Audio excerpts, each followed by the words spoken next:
आज हम बात करने वाले हैं उस किताब की जिसे पढ़कर एक पूरी पीढ़ी जवान हुई, जिसे पढ़कर लोग रोए।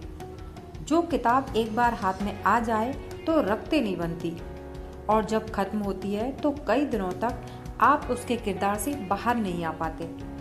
किताब का नाम है गुनाहों का देवता। इसे लिखा है धर्मवीर भारती ने।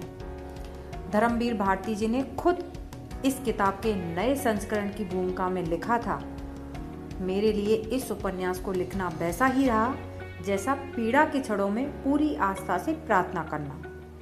बस इतना पढ़ लीजिए और आपको पता चल जाएगा कि ये किताब किसी के दिल की गहराइयों से निकली है। 1949 में पहली बार प्रकाशित हुई, आज 2026 में भी उतनी ही ताज़ा है, उतनी ही दर्दनाक है।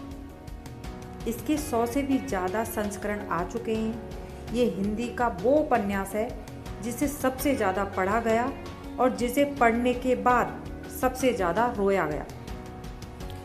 तो आज इस वीडियो में हम करेंगे गुनाहों का देवता का पूरा रिव्यू।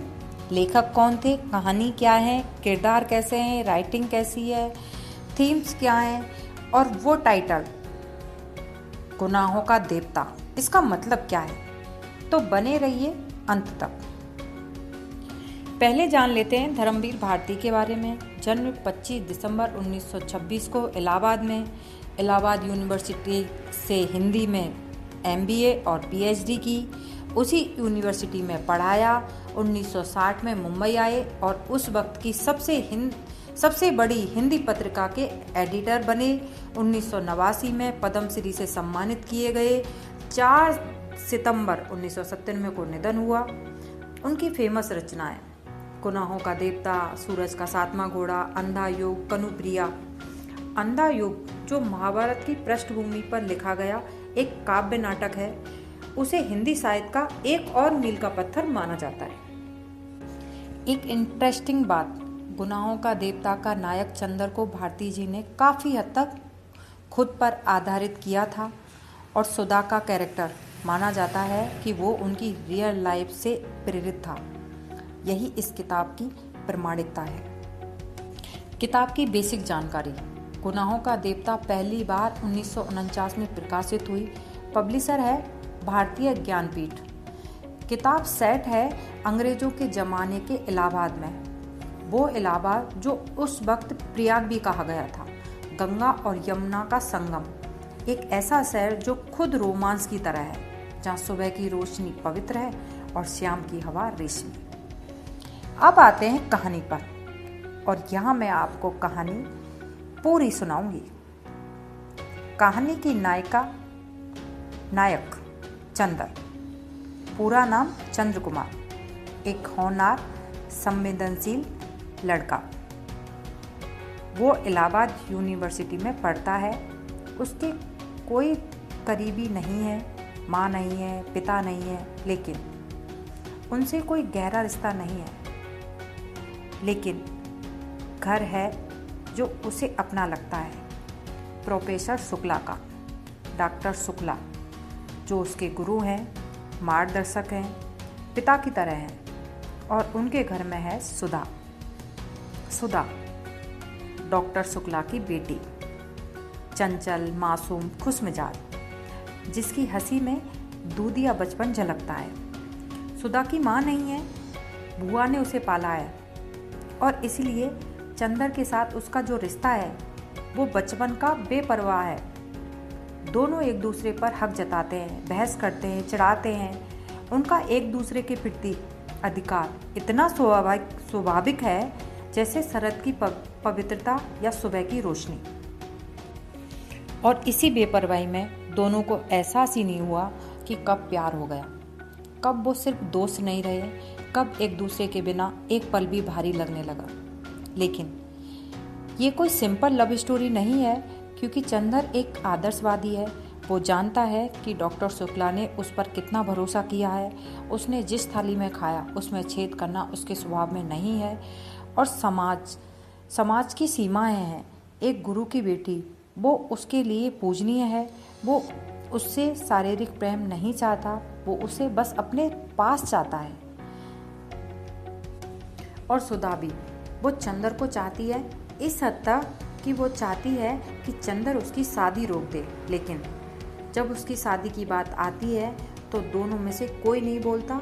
दोनों अपने अपने आदर्शों के पीछे छुप जाते हैं।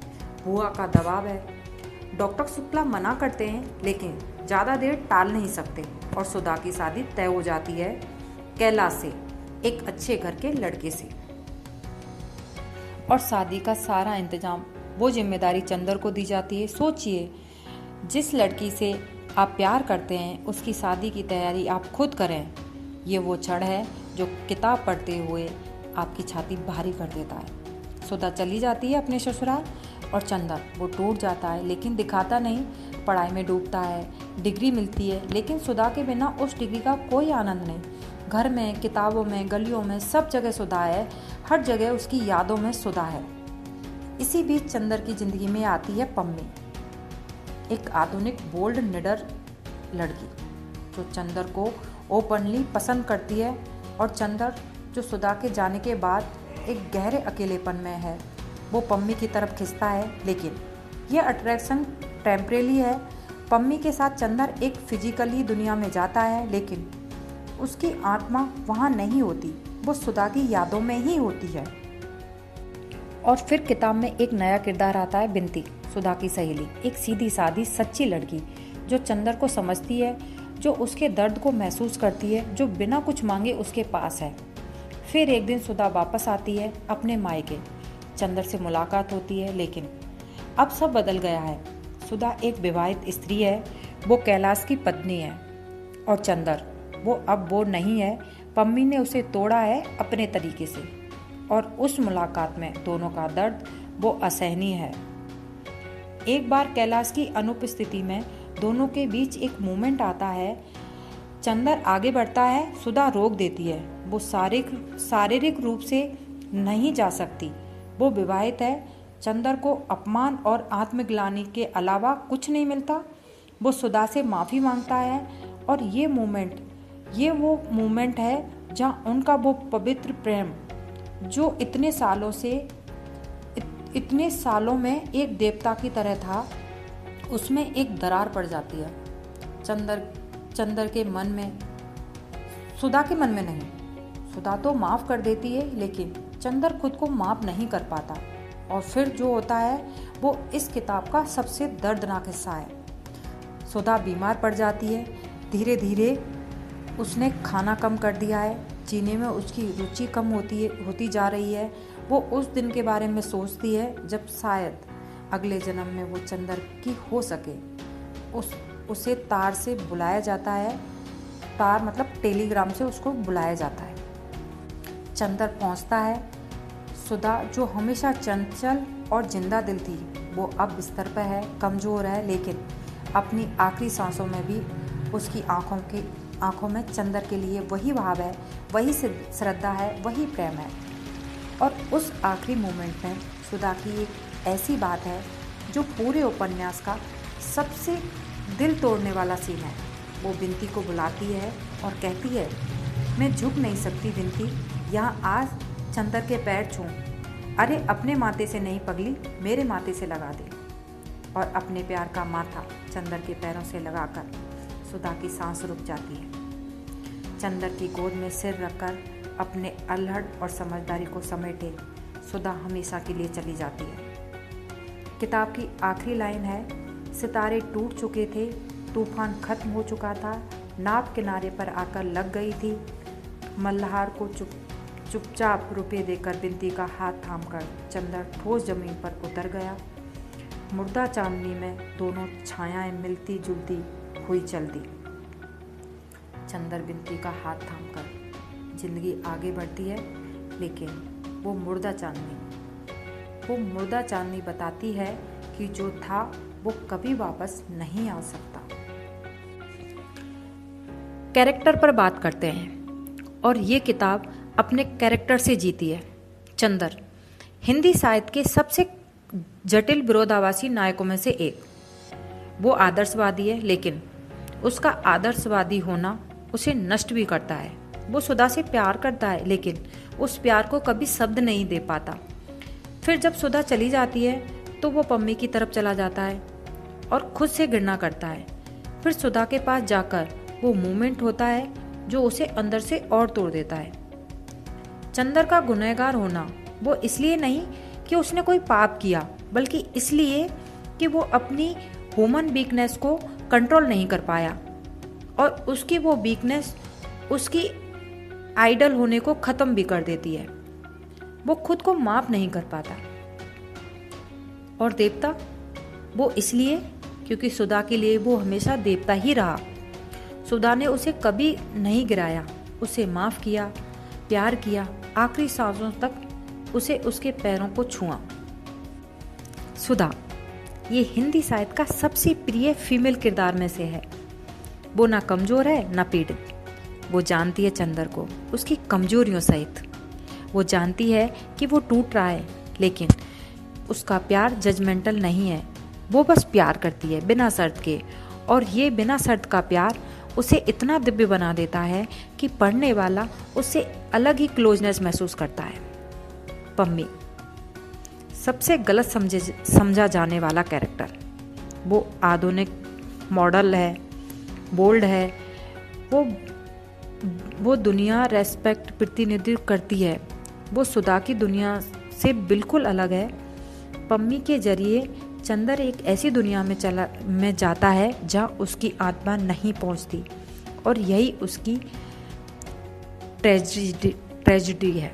बिनती किताब की सबसे मौन लेकिन सबसे स्थिर उपस्थिति है। वो बिना शोर के, बिना किसी मांग के वो जानती है कि चंदर टूटा है। सुधा से, पम्मी से वो जानती है कि जो उसे मिला है वो एक टूटा हुआ इंसान है। फिर भी वो उसका हाथ थामती है, और उस अंतिम सीन में जब दोनों मुर्दा चांदनी में चल रहे हैं, बिनती की उपस्थिति एक उम्मीद है। इस किताब में एक कैरेक्टर और है जो बोलता नहीं, लेकिन हर पेज पर उसकी मौजूदगी है। इलाहाबाद। धर्मवीर भारती ने इलाहाबाद का जो वर्णन इस किताब में किया है वो इतना जीवित है कि आप उस शहर की गलियों में, गंगा के किनारे, उन घरों में खुद को महसूस करते हैं। किताब की पहली लाइन वो लिखते हैं, बनारस की गलियों से भी पतली गलियां और लखनऊ की सड़कों से चौड़ी सड़कें। मौसम में भी कोई सम नहीं, सुबह मलई जी, दोपहर अंगारी, तो शाम रेशमी। धर्मवीर भारती की राइटिंग स्टाइल के बारे में बात करते हैं।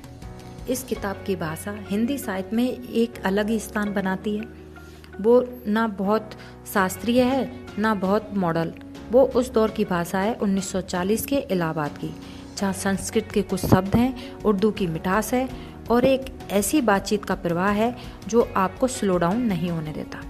भारती जी की सबसे बड़ी ताकत है वो इमोशनल नहीं रहने देते। वो उन्हें एक छवि में बदल देते हैं। सुधा की हंसी में दूधिया बचपन झलकता है। ये एक लाइन आपको सुधा का पूरा व्यक्तित्व बता देती है। मुर्दा चांदनी में दोनों छायाएं, ये एक लाइन एंडिंग का पूरा इमोशनल भार उठाती है। डायलॉग लाजवाब हैं। चंदर और सुधा की बातचीत में एक केमिस्ट्री है जो पेज से निकलकर बाहर आती है। उनकी तकरार, उनकी मस्ती, उनका एक दूसरे को चिढ़ाना, ये सब इतना स्वाभाविक है कि आप हंसते हैं, मुस्कुराते हैं, और फिर याद आता है कि एंडिंग कहाँ जानी है, और वो मुस्कुराहट एक दर्द में बदल जाती है। थीम्स के बारे में बात करते हैं। पहली थीम, आदर्श और इंसानियत के बीच का द्वंद्व। चंदर एक आइडल बनकर रहना चाहता है। वो सुधा को देवी की तरह प्यार करना चाहता है, किसी इंसान की तरह नहीं। लेकिन वो एक खुद इंसान है, और इंसान की खुद की कुछ कमजोरियां होती हैं। दूसरी थीम, कुछ ना कहने की कीमत। चंदर और सुधा दोनों एक दूसरे से प्यार करते हैं, दोनों जानते हैं, लेकिन दोनों ने कभी सीधे नहीं कहा, और ये अनकहा वो उनकी सबसे बड़ी ट्रेजेडी बन जाता है। ये किताब एक बड़ा सवाल पूछती है, क्या वो एक शब्द, जो एक मोमेंट जब आप किसी से कह सकते हैं और नहीं कहा, क्या उसकी कीमत होती है? जवाब है हाँ, बहुत बड़ी। तीसरी थीम, प्रेम के अलग अलग रूप। सुधा का प्रेम, आत्मा का प्रेम। पम्मी का प्रेम, आकर्षण शरीर का। बिनती का साथ, एक मौन मौन प्रेम और चंदर तीनों से गुजरता है। किताब ये नहीं कहती कि कौन सा प्रेम सही है, वो बस दिखाती है कि प्रेम कितनी तरह का हो सकता है। चौथी थीम, अपराध बोध और मुक्ति। चंदर जो महसूस करता है वो उसे तोड़ता है। गुनाहों का देवता, वो इंसान जिसने गुनाह किए लेकिन सुधा की नज़रों में वे देवता रहा। और ये विरोधाभास ये किताब का सबसे सुंदर और सबसे दर्दनाक विचार है। पांचवी थीम, जो मुझे पर्सनली सबसे ज़्यादा प्रभावित करती है, वो है त्याग और उसकी कीमत। चंदर ने त्याग किया सुधा के लिए, डॉक्टर शुक्ला के लिए। सुधा ने त्याग किया अपने प्यार का, और दोनों के त्याग में एक अलग महानता है, लेकिन उस महानता की कीमत बहुत बड़ी है। ये किताब एक बड़ा सवाल पूछती है, क्या त्याग हमेशा सही होता है? क्या कभी कभी अपने लिए लड़ना ज़रूरी नहीं होता? एक बात जो इस वीडियो में ज़रूर करनी है, पिछले वीडियो में हमने रेत की मछली की बात की थी। कांता भारती का किताब जो धर्मवीर भारती की पहली पत्नी थी, और इस वीडियो में ये सवाल उठता था, उस वीडियो में ये सवाल उठता था, क्या एक महान राइटर का महान होना उसे एक अच्छा इंसान बनाता है? गुनाहों का देवता पढ़कर आप एक बात नोटिस करेंगे कि चंदर के गुनाह, उसकी कमजोरी, उसका टूटना, भारती जी ने इसे छुपाया नहीं।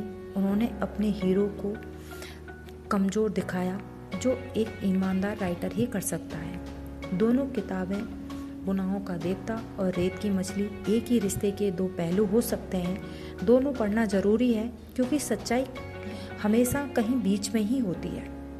और अब अंत में, गुनाहों का देवता ये सिर्फ एक प्रेम कहानी नहीं है, ये उस इंसान की कहानी है जिसने कभी किसी से इतना प्यार किया हो कि उसे शब्द देना मुश्किल लगा, जिसने कभी किसी को पाने की जगह उसे खुश रखने को चुना, जिसने अपने आदर्शों को इतना ऊंचा रखा कि वो खुद उन तक नहीं पहुंच सका।